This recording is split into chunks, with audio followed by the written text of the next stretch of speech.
Hello, Scott here, and welcome back to yet another completely unprofessional unboxing. And good things come to those who wait. I believe that should be the catchphrase for anything that comes from Kickstarter. So what we have here is another Kickstarter fulfillment that has been a while, like quite a few have been over these past couple of years due to all sorts of global issues. And this one came from merry old England, from the UK over the pond into the western colonies of Los California. But I'm excited for it. It has been highly anticipated and looking forward to it because it comes from someone who I've grown to know over the years, and you'll find out who it is after I open it. And a wonderful individual, absolutely, just adore him and the work that he does. And the work is all excellent as far as I'm concerned. Yes, I do hold a lot of nepotism when it comes to people that I know and enjoy personally. And even if there are issues with games, I will be more than happy to overlook them. Not necessarily because, they're, bad and, should just be brushed, swept under the rug. But usually any minor issues that I have are minor. And anyone that we deal with people within gaming, and pedantic people who will nitpick every little bit and bloviate on about it is always going to be out there. But unless something is glaringly just wrong with a game, most things are just like, hey, nothing's perfect. That's kind of been my attitude towards quite a few things. But anyways, like I usually do all the time, I digress. So let's get into this thing and see what we have. All right. And we've got the trusty Coleman camping steak knife here, which is doing a particularly good job today. And kind of swing this around. Oh, nice, neat little package. Not a giant one with a ridiculous amount of tape. And going there. Oh, packing peanuts. Ooh. I hate packing peanuts. All right, let's see if I can get this stuff out without making a mess. I get it though. It's coming a long distance and a little bit of extra protection here. And good thing, you can kind of see down here. There's a little tear in the box, some damage that occurred along the way. Oh, what is that? That is the invoice with personal stuff. So we'll just leave that in there. Throw some of this trash back in, move this aside, and let's see what we have here. Okay.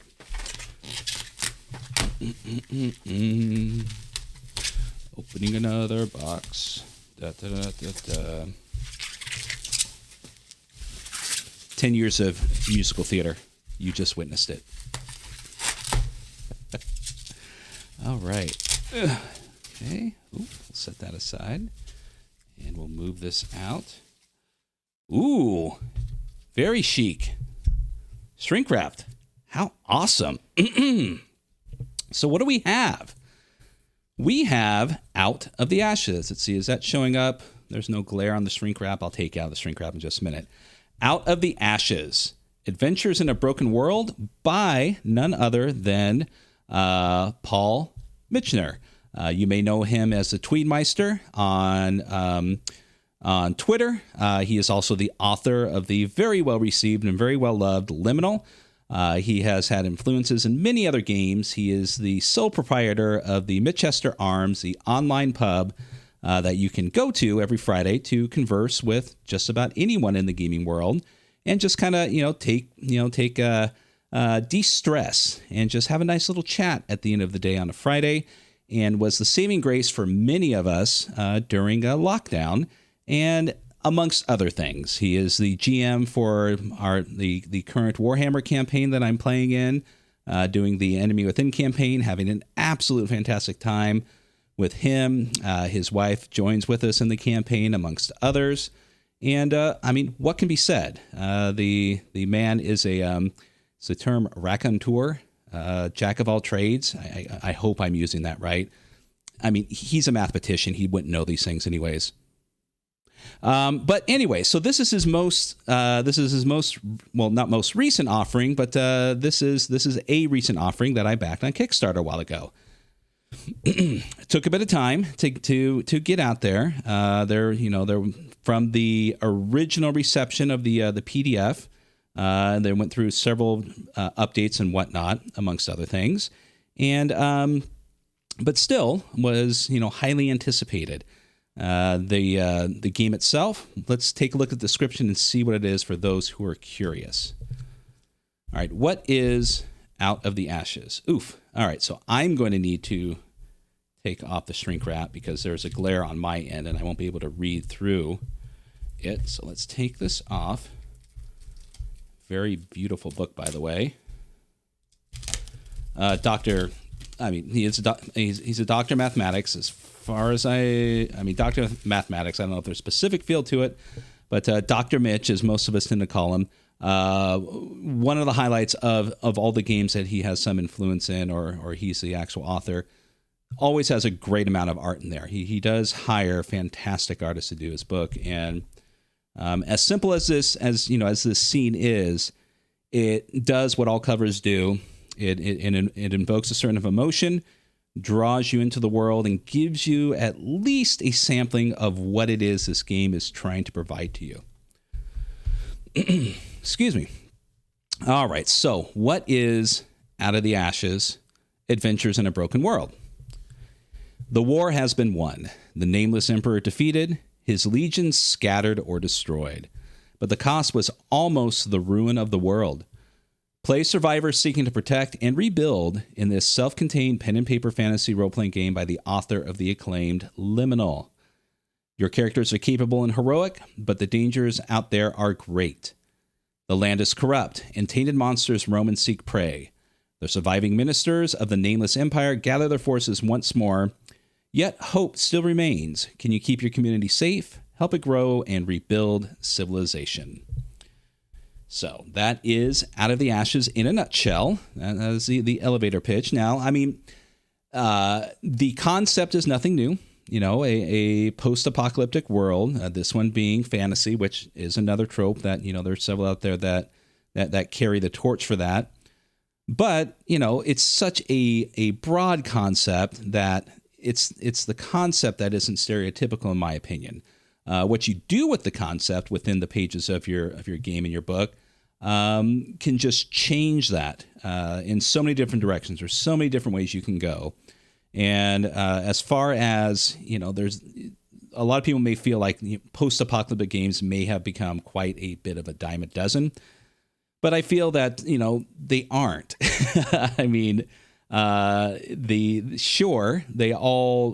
They all share different aspects, whether it be, the particular one that does Mad Max Beyond Thunderdome, or the other one who does, mutants or a Thundar the Barbarian type thing, or even this, a post-apocalyptic fantasy world, which, may evoke some people may think of Earth Dawn. So, but, the actual trope itself, to me, will never grow old. It is a wonderful starting point and a wonderful foundation to create many, many, many, many games. So, all right, so let's take a look at the inside. We see this particular image here was used for the cover, I think, one of the PDFs. So, and excuse me if I sound a little breathy, very congested. The weather has changed. It's screwing with my allergies, so I'm a little bit congested, both in my chest and in my sinuses. So inside we have the contents. We have several chapters here: an introduction, the communities, character creation, skills and talents, cycle of play, then into the general rules, mechanisms, magic, downtime, and communities. The big picture, geography, a game moderator toolkit to help you out. Oh boy, excuse me. Sorry, not going to edit that one out. People and monsters, quests, and then the appendix, list of backers, index, and a blank character sheet. So the credits we have here: concept and writing, Paul Mitchener. Art and layout, Handiwork Games. Editing by Tim Gray. who some of you may know from the pub and also in the gaming community. He is the author of other games. I'll list some of them in the description. And some Yahoo named Keith Mayju or Maygow, Magoo. I don't know. But no, that's Keith from Rolling Boxcars, co-host of Titter Pigs, friend of mine, and also frequent customer of the pub on Fridays. Proofreading by Shane McKeon, or McLean, I can't tell. Ian Stronach. And special thanks in play testing to all the wonderful people who I see several names in here that I know. Neil Benson, let's see, Martin Cookson, Allison, I don't know her pronunciation, but Allison Seeby, Tim Gray, Lloyd Gahan, Julian Haley, and who else on here that rings a bell? Ed Kiernan, Adam R. Kitch, Guy Milner, Tor Nelson, or Nielsen. Sorry, Tor, if I'm mispronouncing that too. And who else on here that rings a bell? Nobody offhand, but if I know you and I don't recall your name, my apologies. Nice little simple map of the world. Very well done. Easily read. That's, to me, especially with maps within books, key points of interest on the map need to stand out. Do you understand that, Cubicle 7? Nothing wrong with your map. It's beautiful, but my God, it needs to be seen on a 30 by 30 foot wall just to see the details. All right. So just kind of paging through this, going to make this relatively quick. So we go through the descriptions here. Heroes and communities. It is a human world with two cultures, the Akili and the Alari. Most of the nameless Emperor's forces are the tainted once human beings, now twisted into agents of evil. A variety of monsters and dangerous landscapes in the world. The different cultures: Alari, the first people; Akili or Akeli, the hunters. Then we have Kethians or Kethians, the fallen; the mountain clans; Nissians, the islanders; and Vespins, the people of the evening. And here we go. Here's some inspiration for where this game comes from. We've got The Broken Sword by Poul Anderson. The Postman by David Brin, probably the book, not the movie. Parable of the Sower, Octavia Butler, and several others in here. The Earthsea stories, of course. Let's see here. Tirgana, A Song for Arborn. And The Stand, the Dark Tower series. A Cantico for Leibowitz. The Crystal Cave, The Hollow Hills by Mary Stewart. Of course, the Eternal Champion novels. Coram and Elric by Michael Moorcock, The Hobbit, the Lyonesse trilogy, The Island of the Mighty, and The Day of the Triffids. And then a lot of inspirations, or a lot of references from various books within the history and mythology. Just to name a few, the Mabinogion, fucking A. Screw that. Oh my God. I don't know what's happened to me right there. Did I just stroke out for a moment? The Mabinogion. There we go. I think. Jesus, wow. Dyslexia is no joke. It does these little things where it's just letters on a paper, but they twist them and your mouth doesn't match what you see, and it just really messes with you sometimes. I know it's shocking sometimes. I do read fairly quick, but there's certain words that just the way that the letters are placed, that my brain just goes whoop. And just it's hard to just decipher it sometimes and send it to my mouth. And film and television. The Greek myths, the Iliad, the Odyssey. Europe after Rome, In Search of the Dark Ages. And then of course things like Battlestar Galactica, the TV series, Clash of the Titans, Kingdom, Princess Mononoke, Robin of Sherwood, Vikings, The Walking Dead, and The Witcher. And then he goes on to give some other RPGs that he took from one called Age of Anarchy by Paul Mitchener. Okay, so he's referencing his own books. Good on you. Age of Arthur by Paul Mitchener and Graham Spearing. The Black Hack, Chronicles of Future Earth, Cthulhu Apocalypse, and let's see here. He didn't reference Earth Dawn. Interesting. Symbaroum, though, yeah, that would be another one. Mutant Year Zero, of course. And carrying on. Okay, so that was a big sidetrack. And so carrying on, we go through the descriptions of the communities and some artwork here. Attributes an army. Risks and hazards and dangerous places. Threats and quests. Dassos is an example of a community. Great. Always love examples of any sort of rules or aspects within the game. Character creation. Then we have some fine examples of art for the different cultures. Here's a wonderful piece for the Alari. Another one for the Akeli or the Akili. The Kethians or Kethians. Mountain clans, Nissians, the Islanders. And then finally the Vespens, the people of the evening.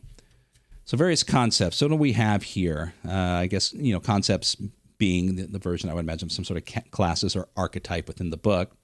Let's see here. Berserker, Champion, a Delver, an Earth Speaker, Knight of Vesper, Liberator, Lightbringers, Lore Masters, Messengers. Ooh, ribbon time. Monster Hunter, Noble, Protector, Ranger, Rune Wizard, Seeker, Shadow Shaper, Singer, Soldier, Tinker, Spy. Is that how it goes? Anyways,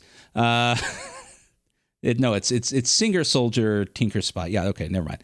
Spear Dancer, Stalwart, Storm Rider, Trader, and Windsinger. So you've got an excellent variety here. Without just, once again, this is just a first impression, not meant to be a detailed review of it, but just off the bat, just opening into the pages of this book, just seeing that you've got a variety of different cultures to align yourself with, and then likewise a lot of archetypes that you can play within those. A variety of skills. So physical, divided between 3 different sets: physical skills, mental skills, and social skills. And then from there, talents. A couple examples of talents are a story told. There's a point system. Make a song test to give someone a title that sticks or to ensure a story spreads as gossip. Ooh. To give a name that sticks. Huh. Kind of like Scotty Potty when I was in elementary school. They must have used a point and did a story told. Chosen foe, spend 1 point, spend 2 spirit to increase the damage dealt to an enemy by d6. Okay, so is this I didn't look at the system. It's kind of looking like it is the same system that you utilize, which is within Liminal, which is great if it is. And absolutely nothing wrong with it. A very easy and simple system.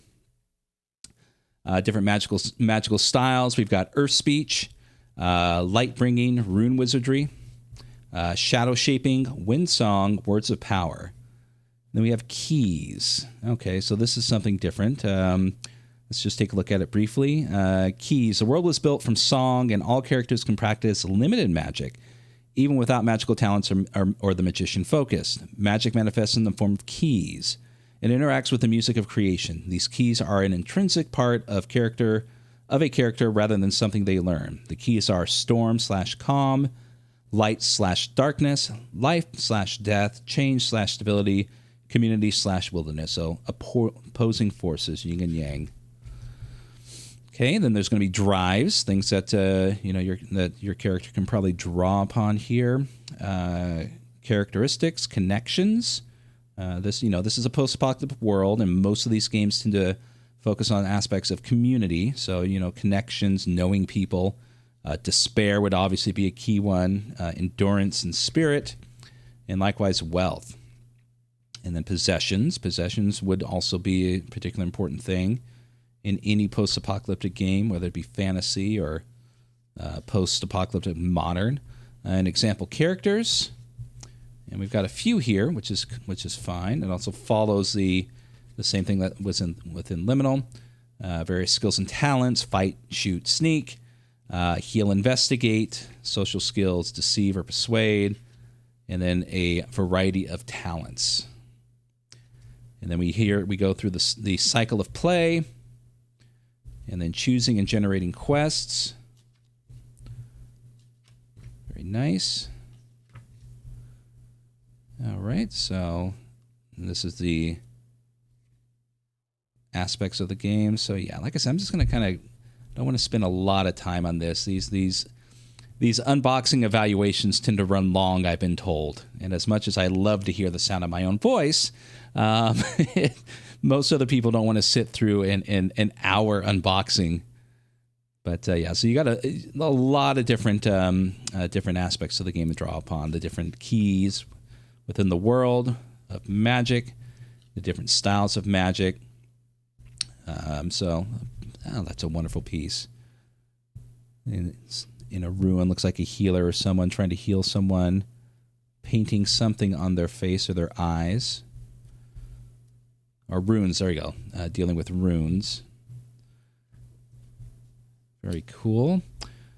All right, so aspects of combat, and then we get into... All right, so let's see here. What do we have here? We have about 117 pages is primarily the mechanics of the game. And then we go into the history of the world here. So yeah, I mean, that's not bad. I mean, that's still falls under a rules light system. You're not going to have to memorize all of this, and everything is broken down in very simplistic terms. So that's one of the things that I enjoy about Liminal, and other people do too. There's just enough there for you to get your game up and running, but then after that, the players and the GM define the world as they see fit, utilizing the tools that they have at their disposal, or even improvising those tools. You know, that's happened quite a bit with Liminal games and other games also. So the background, I'll just touch this briefly. The history of the world goes back thousands of years and is divided into 4 ages. The first age was an age of myth when the Alara and the Achille fought a ruinous war, and the struggles of the gods echoed these human struggles. Other cultures rose to prominence in the second age. The final war dominated the third age. That's when Sauron came and tried to take over, right? The Nameless Emperor and the Desecrators came from outside the world, where the Creator banished them before the first stage. The Alari lore master, Yuimanu, Yulmanu, that's an L, claims the Creator cannot fight the Nameless Emperor without unmaking the world, and the gods were too dangerous and untrustworthy to let loose. The task belonged to mortals if they were to survive. Excellent. So a little short breakdown of different ages with the first stage, and then places of the first stage. Excuse me. That's another one that's not going to be edited.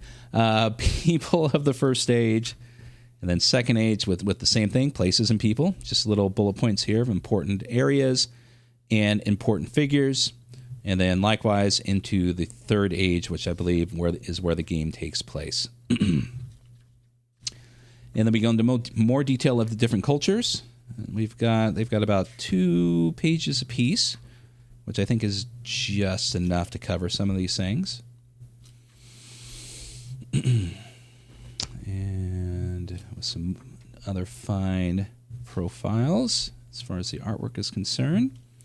The forces of the Nameless Emperor, so they touch briefly on the aspects of slaves, which is the bad guy within here, but it's something that can be touched upon if it is going to be incorporated within your game.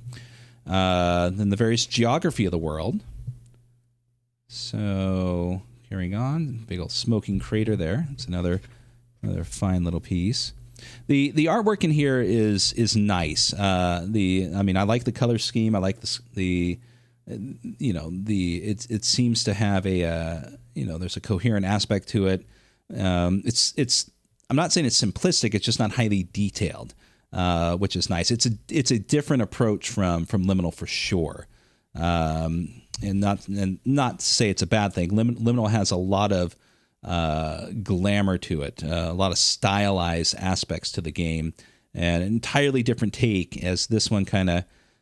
The details seem it's appropriate that it's not as detailed because it's an apocalyptic world that you and your player characters are going to be rebuilding. So you're the one that's going to fill this in, and make it so, not necessarily the artwork defining it.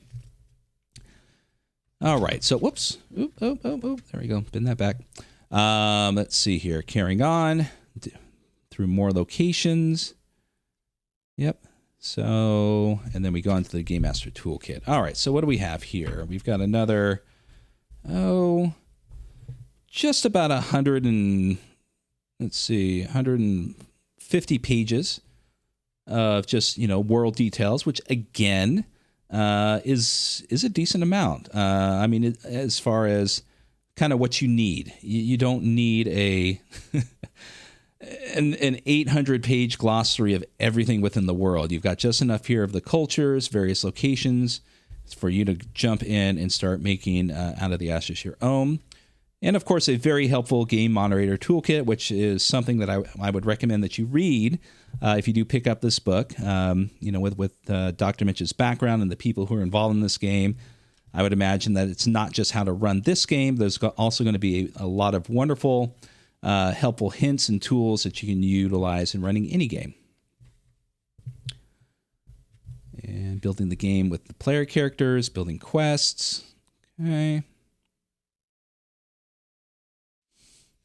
And then we get back into creating people and monsters, along with villains.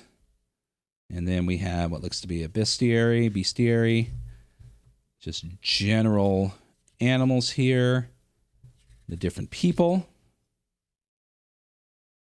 and the tainted, the bad guys.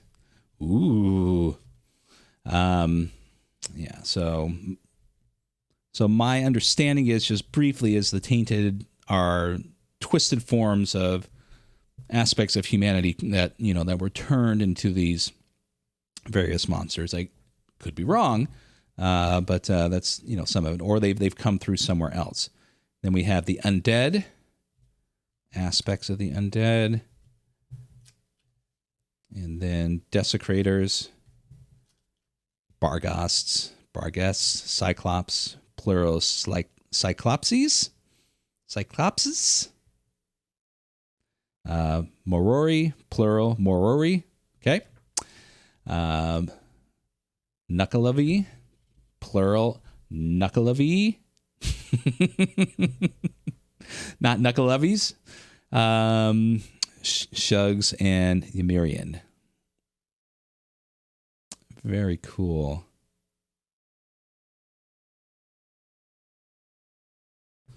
All right, and then we have monsters, abominations. So it looks like we got our dragons and our griffins and our krakens, and then we have some quests here in the back,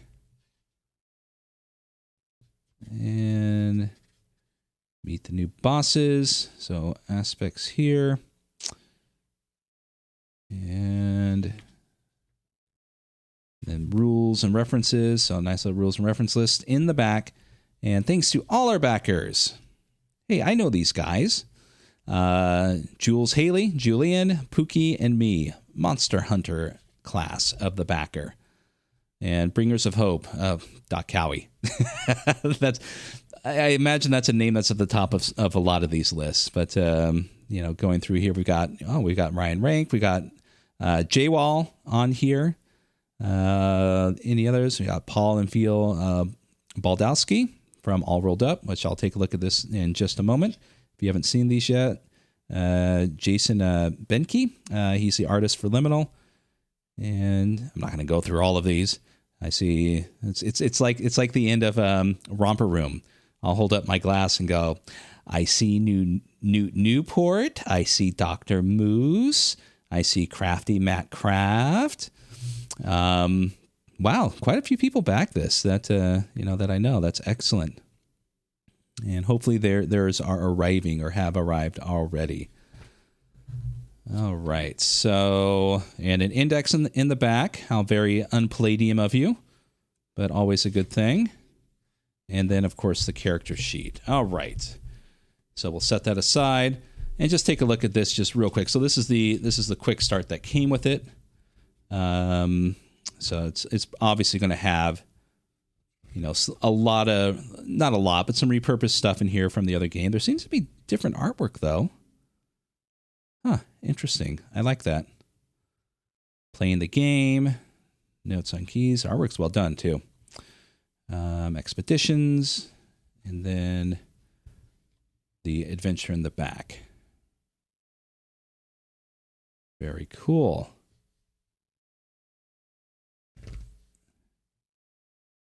And there we go. So that's a nice little quick start. And I don't know. I mean, obviously this is a physical copy, but I can't tell you if the quick start is for free on drive-through.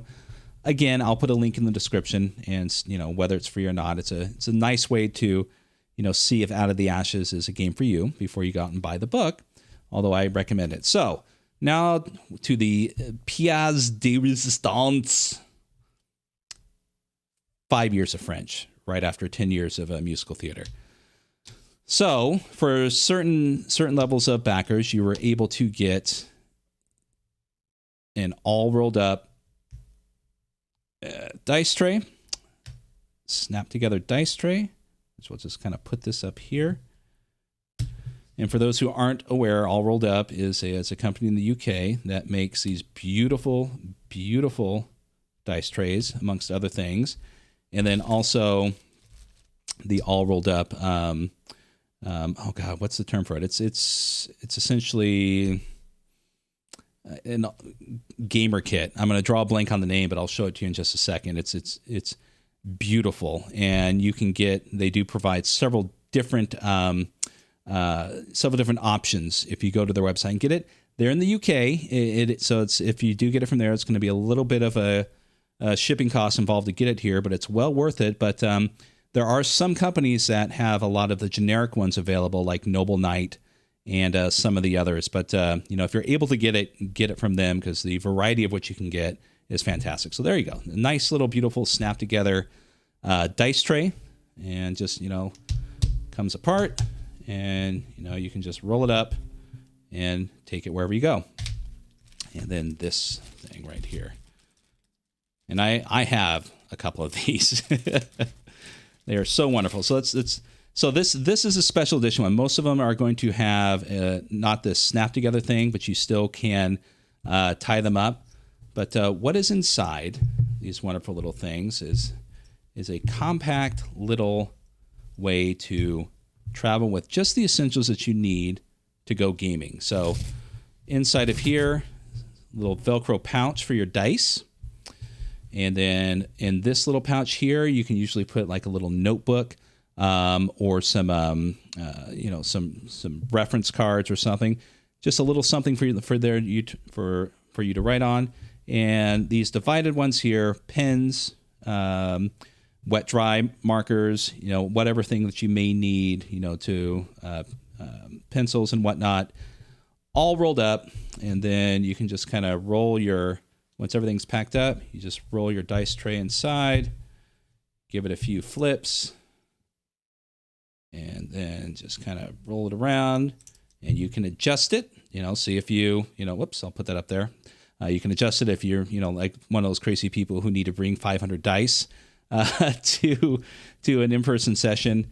But it's a sharp, just good-looking way, and to keep things simplified when you're going to your games, because other than your character sheet, what really do you need other than a couple pens, or pencils, maybe a backup pencil or pen for someone who may forget something, maybe a dry erase marker just to have on hand, and some scratch paper, and your dice, and your dice tray, and you're good to go out the door.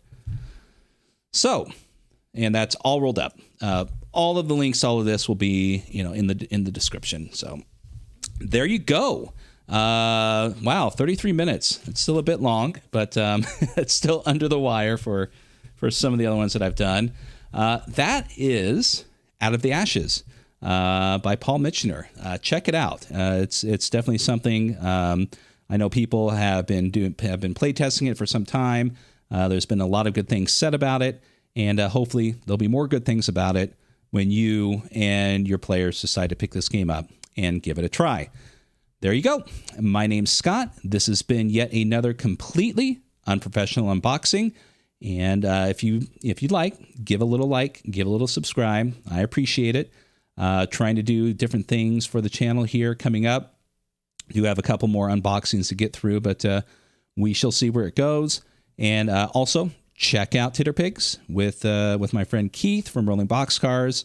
We just did an episode on, just for fun, we did a live stream with Pookie and Matt Kraft, just talking about horror gaming and game suggestions and some Halloween movies to watch that may be dropping soon.